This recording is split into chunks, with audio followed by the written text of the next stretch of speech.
Student good morning.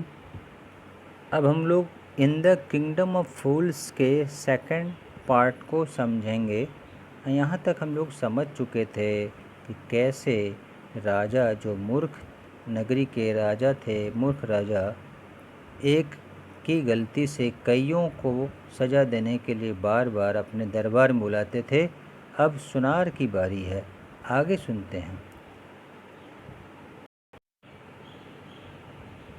The king's bailiffs searched for the goldsmith who was hiding in a corner of his shop.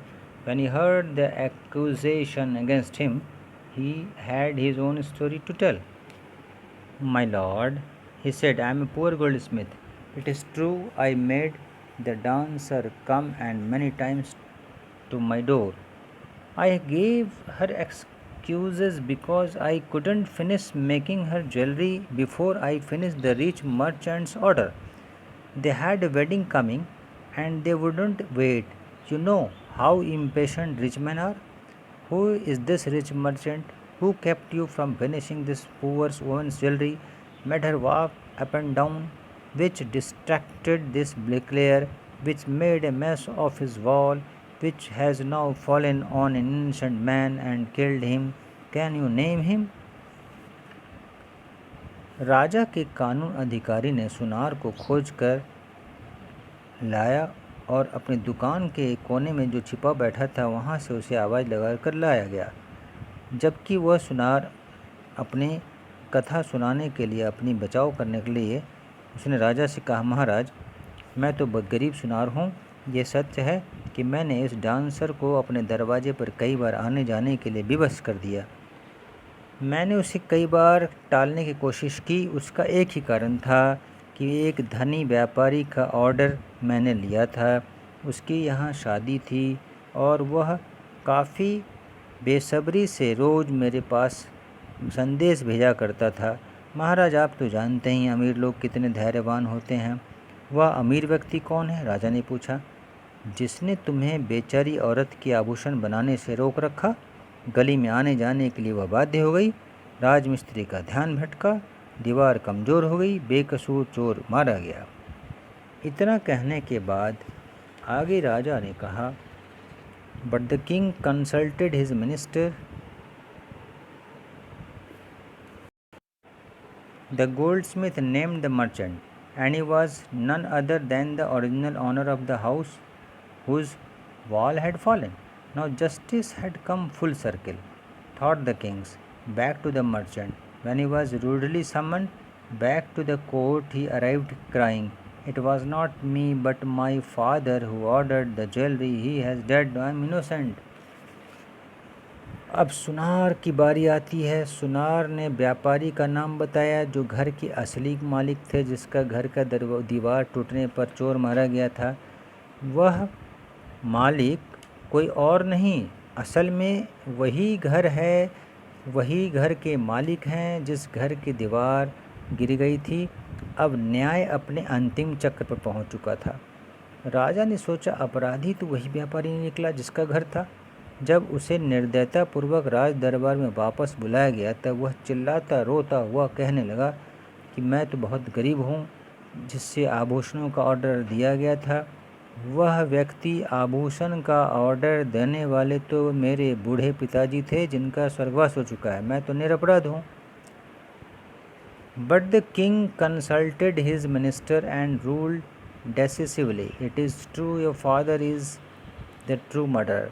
He has dead. But somebody must be punished in his place. You have inherited everything from that criminal father of yours, his riches as well as his sins. I knew at once, even when I first set eyes on you, that you were at the root of this horrible crime. You must die. And he ordered a new stake to be made ready for the execution. As the servant sharpened the stake and got it ready for the final impaling of the criminals, it occurred to the minister that the rich merchant was somehow too thin to be properly executed on the stake. He appealed the king's common sense. The king too worried about it. What shall we do? He said, when suddenly it struck him that all they needed to do was to find a man fat enough to fit the stake. The servants were immediately sent all over the town looking for a man who would fit the stake, and their eyes fell on the disciple who had fattened himself for months on bananas and rice and wheat and ghee. What have I done wrong? I am innocent, I am a सन्यासी, he cried. राजा ने अपने मंत्री को सलाह दिया और निर्णय दिया उसकी सलाह से कि यह सच है कि तुम्हारे पिता असली हत्यारे हैं, पर वो मर चुके हैं, परंतु उनकी जगह किसी और को दंड मिलना चाहिए। राजा ने उस व्यापारी को कहा, तुमने अपने अपराधी पिता की संपत्ति विरासत में पाई है, इसलिए उसकी संपत्ति के साथ अब उसके गलतियां को, अपराध को भी तुम्हारे ऊपर ही थोपा जाएगा। इसलिए पहले नज़र में मैंने तुम्हें फ़ौरन गलती पता किया है, अब तुम्हारी हत्या की जाएगी, तुम्हें अपराध की सज़ा मिलनी चाहिए, तुम्हें मरना होगा। राजा ने फांसी देने के लिए एक स्टेक तैयार करवाया और वो जो स्टेक जो गले में बांधने की थी फांसी फंदा, वो नुकीली बन गई थी जो अपराधी को तैयार करके मारना था, परंतु वह इतना दुबला पतला अपराधी के तौर पे व्यापारी था कि उस स्टेक पे फंदा में फिट नहीं आ रहा था। राजा की कॉमन सेंस काम नहीं आई। अब उन्होंने चिंता व्यक्त किया। इस पे राजा के मंत्री और लोगों ने सलाह दिया कि हम क्या करना चाहिए। अचानक उसके दिमाग में एक बात आती है कि क्यों ना इस फंदे के बराबर फिट होने वाली गला किसी मोटे व्यक्ति की है, तो हम मोटे व्यक्ति की तलाश कर लें। और ऐसे में राजा के सिपाही शहर में घूमने लगे। पूरा राज्य में घूमते घूमते एक मोटा सा व्यक्ति मिल गया। असल में वह मोटा व्यक्ति वो गुरु यानी होशियार गुरु के शिष्य था, जो बहुत कम पैसे में अत्यधिक खाना खाकर घी चावल दूध मोटा हो चुका था। अब वो पकड़ा गया। वो चीखता चिल्लाता हुआ कह रहा है कि महाराज, मैं तो निर्दोष हूँ, मैंने कोई गलती नहीं किया, मैं तो एक सन्यासी हूँ। ऐसा वो चीखने लगा। That may be true, but it is the royal decree that we should find a man fat enough to fit the stake, they said, and carried him to the place of execution. He remembered his wise guru's word, this is a city of fools, you don't know what they will do next. While he was waiting for death, he prayed to his guru in his heart, asking him to hear his cry wherever he was. The guru was everything in a vision. He had magic power. He could see far, and he could see the future as he could see the present and the past. He arrived at once to save his disciple, who had got himself into such a scrape through love of food. As soon as he arrived, he scolded the disciple and told him something in a whisper. Then he went to the king and addressed him, O wisest of king, who is greater, the Guru or the disciple? Of course the Guru, no doubt about it. Why do you ask? Then put me to the stake first, put my disciple to death after me. अब ये सच हो गया। शाही आदेश जारी की गई। मोटे व्यक्ति की तलाश पूरी हो गई। इस पर वह शिष्य रोने लगा। शिष्य को अचानक गुरु की बात याद आई कि इस मूर्ख नगरी में आगे क्या होगा, कौन जानता है कि कब किसी को मौत मिल जाए। परंतु कोई बात नहीं, तुम मुझे जब उसने क्या किया, अपने गुरुजी को याद किया। गुरुजी को प्रार्थना करने के बाद जैसे उसने उन्हें याद किया, उनकी प्रार्थना गुरुजी सुन चुके थे, क्योंकि वह जादुई शक्ति के धनी थे। भूत भविष्य वर्तमान सब वो देख सकते थे। उन्होंने तुरंत शिष्य की आवाज़ सुन ली और यहाँ मुसीबत में फंसे हुए शिष्य के पास आ चुके।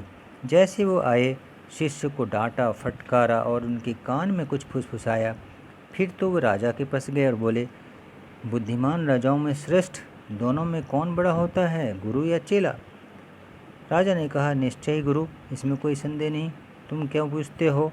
तब आप पहले मुझे सूली पर लटकाएं, ऐसा गुरुजी ने कहा। मेरे शिष्य को मेरे बाद सूली पर चढ़ाएं।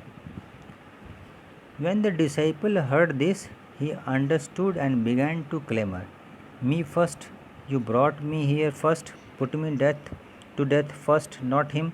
The Guru and the disciple now got into a fight about who should go first. The king was puzzled by his behavior. He asked the Guru, "Why do you want to die?" "We chose him because we needed a fat man for the stake." "You shouldn't ask me such question. Put me to death first," replied the Guru. "Why? There's some mystery here. As a wise man, you must make me understand." अब जब शिष्य ने सुना तो वो समझ लिया कि गुरुजी आ गए हैं। अब वो क्यों कह रहे हैं कि उन्हें ही फांसी मिले। सबसे पहले तुम मुझे मार लो, ऐसा उनकी बात सुनने पर गुरु के इशारों को शिष्य समझ पड़े। गुरु तथा शिष्य इस बात पर अब लड़ने लगे कि किसको पहले सजा मिलेगी। राजा इनके व्यवहार को देखकर हैरान हो गए, तो उन्होंने गुरु से पूछा कि आप क्यों बनना चाहते हैं। अब हमने इसलिए इस शिष्य को चुना, आपके शिष्य को, क्योंकि यह फांसी के फंदे के मोटापे यानी उसकी गोलाई के उपयुक्त इसका गला है, यह मोटा व्यक्ति, इसलिए हमने इसे चुना। पर आप क्यों बनना चाहते हैं? आप मुझे ऐसे प्रश्न का उत्तर दें। गुरु ने कहा, आप मुझसे ऐसे प्रश्न न करें, पहले मुझे सूली पर चढ़ा दीजिए। इस पे राजा बहुत हैरान हो गया। उन्होंने पूछा, क्यों, इसमें कुछ रहस्य है? तो गुरुजी ने कहा कि आपको नहीं पता, इसमें बहुत बड़ा रहस्य है। बुद्धिमान व्यक्ति की भांति राजा ने उन्हें रिक्वेस्ट किया कि बुद्धिमान व्यक्ति की भांति आप मुझे क्लियरली इसे समझाएं। "Will you promise to put me to death if I tell you?" you asked the Guru. The king gave him his solemn words. The Guru took him aside out of the servant's earshot and whispered to him, "Do you know why we want to die right now? The two of us, we have been all over the world, but we have never found a city like this or a king like you. That stake is the stake of the God of justice. It's new. It has never had a criminal on it. Whoever dies on it first will be reborn as the king of this country, and whoever goes next will be the future minister of this country. We were sick of our ascetic life. It would be nice to enjoy ourselves as king and minister for a while. Now keep your word, my lord, and put us to death, my first. Remember." The king was now thrown into deep thought. He didn't want to lose the kingdom of someone else in the next round of life. He needed time, so he ordered the execution postponed to the next day and talked in the secret with his minister. "It is not right for us to give over the kingdom to other in the next life. Let's go on the stake ourselves and we will reborn as king and minister again. Holy men do not tell lies," he said, and the minister agreed. अब फिर क्या था? आगे गुरुजी ने कहा, क्या आप मुझे वचन देते हैं कि मैं जो आपको सुनाऊंगा उस रहस्य को सुन लेने के बाद मुझे आप सज़ा देंगे? राजा ने उसे पवित्र वचन दे दिया। अब गुरु एक तरफ उसे ले गए और वहाँ सब कोई अलग अलग ध्यान लगाकर सुन रहे थे। सभी लोग समझने लगे कि आखिर क्या हो रहा है। गुरुजी राजा के कान में फुसफुसाने लगे, क्या आपको पता है कि हम दोनों गुरु शिष्य यहाँ क्यों बनना चाहते हैं? पूरी दुनिया का चक्कर लगा लिए, परंतु आपके जैसी अच्छी नगरी और आपके जैसा अच्छा भला राजा कहीं नहीं देखा। आपकी बनाई गई इस सूली अर्थात फांसी का फंदा एक ईश्वर का न्याय का फंदा है। यह बिल्कुल नया है और किसी अपराधी को अपराध की मृत्युदंड वाली सज़ा इस नए फंदा से नहीं दिया गया है। जो व्यक्ति इस पर पहले मरेगा वह देश का भावी राजा अगले जन्म में बनेगा, और जो उसके बाद इस फंदे से मरेगा वह देश का भावी प्रधानमंत्री बनेगा अगले जन्म में। हम अपने सन्यासी जीवन से परेशान हो चुके हैं, गुरुजी कह रहे हैं राजा से, इसलिए हम दोनों सन्यासी यानी गुरु शिष्य कुछ दिनों तक राजा और मंत्री बनने का आनंद लेना चाहते हैं। अब आप अपना पूरा करें वचन और मेरी फांसी के फंदे हम दोनों के लिए बारी बारी से लगा दीजिए, ऐसा गुरुजी ने कहा। राजा गंभीर विचार में खो गया। वो नहीं चाहता था कि अगले जन्म कोई व्यक्ति उस राज्य का राजा बने। उसे विचार करने के लिए कुछ समय की आवश्यकता थी। उसने समय मांगने के लिए ऐसा सोचा। इस कारण उसने फांसी की सज़ा को अगले दिन तक टाल दिया और मंत्री से उसने गुपचुप मंत्रणा की, अगले जन्म में हमारे लिए अब उचित नहीं होगा कि अपना राज्य अन्य लोगों को सौंप दे। इसलिए उसने कहा कि क्यों न हम ही दोनों सूली पर चढ़ जाएं। राजा ने अपने मंत्री से कहा और उसने कहा, मंत्री सहमत हो गया।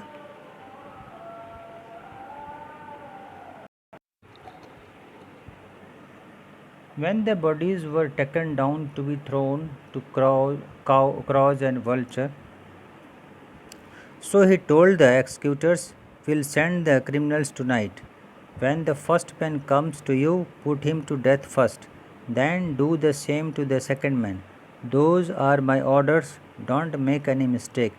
That night the king and his minister went secretly to the prison, released the guru and the disciple, disguised themselves as the two, and as arranged beforehand with loyal servants were taken to the stake and promptly executed. इस प्रकार राजा ने अपने सैनिकों से बोला कि हम आज रात अपराधियों को भेजेंगे। जैसे ही पहला आदमी आपके पास पहुँचे उसे मार देना, दूसरे आदमी के साथ भी वही चीज़ करना, यह मेरा आदेश है, कोई गलती मत करना। उस रात राजा तथा मंत्री चुपके से कारागार में पहुँचे। उन्होंने गुरु तथा शिष्य को मुक्त कर दिया। दोनों ने गुरु और शिष्य का वेश बना लिया था। तो अपने निष्ठावान नौकरों के साथ जिस प्रकार पहले से व्यवस्था कर रखी थी, उन्हें सूली पर ले जाया गया और उसे फौरन फांसी दे दी गई। When the bodies were taken down to be thrown to crows and vultures, the people panicked. They saw before them the dead bodies of the king and the minister. The city was in confusion. All night they mourned and discussed the future of the kingdom. Some people suddenly thought of the guru and the disciple and caught up with them as they were preparing to leave town unnoticed. "We people need a king and a minister," said someone. Others agreed. They begged the guru and the disciple to be their king and their minister. It didn't take any argument to persuade the disciple, but it took longer to persuade the guru. They finally agreed to rule the kingdom of the fool's king and the silly minister, on the condition that they could change all the old laws. From then on, night would again be night and day would again be day, and you could get nothing for a dodo. It become like any other place. जब उस मूर्ख राजा और मंत्री के शव को dead body कौवों और गिद्धों खिलाने के लिए सूली से उतारा गया तो लोग व्यथित हो गए और अपने मृत राजा और मंत्री को देखकर बहुत ही दुखी होने लगे, परंतु संदेह होने लगा उनको। सारी रात उन्होंने विलाप किया, भावी राज्य के बारे में चर्चा की। कुछ लोग तो अचानक गुरु और शिष्य को याद करने लगे कि गुप्त रूप से नगर से बाहर न चले जाएं, उन्हें देखा जाए। अब क्या होता है, हम लोगों को एक राजा और मंत्री की आवश्यकता है, ऐसा कह के कुछ लोग परेशान होकर उनसे रिक्वेस्ट करने लगे। तो सभी लोग इस बात से सहमत हो गए, राज्य की जनता। उन्होंने गुरु और शिष्य से प्रार्थना किया कि आप हमारे राजा और आप हमारे मंत्री मन जाइए। उन्हें शिष्य को मनाने में तर्क नहीं करना पड़ा, क्योंकि गुरु को सहमत करने में काफ़ी समय लगा, परंतु शिष्य तो पहले से तैयार था। अंत में वे दोनों मूर्ख राजा और मंत्री के राज्य पर शासन करने को इस शर्त पर तैयार हो गए कि उन्हें सभी पुराने कानूनों का बदलने का अधिकार होगा। और तब से कानून बदल गया और फिर से रात रात के रूप में, दिन और दिन के रूप में हो गया, और प्रत्येक वस्तु की कीमत 1 रुपये न होकर उसकी सही कीमत लगाई गई और कोई भी स्थान सुरक्षित हो गया, लोग सुखी हो गए। ये है कहानी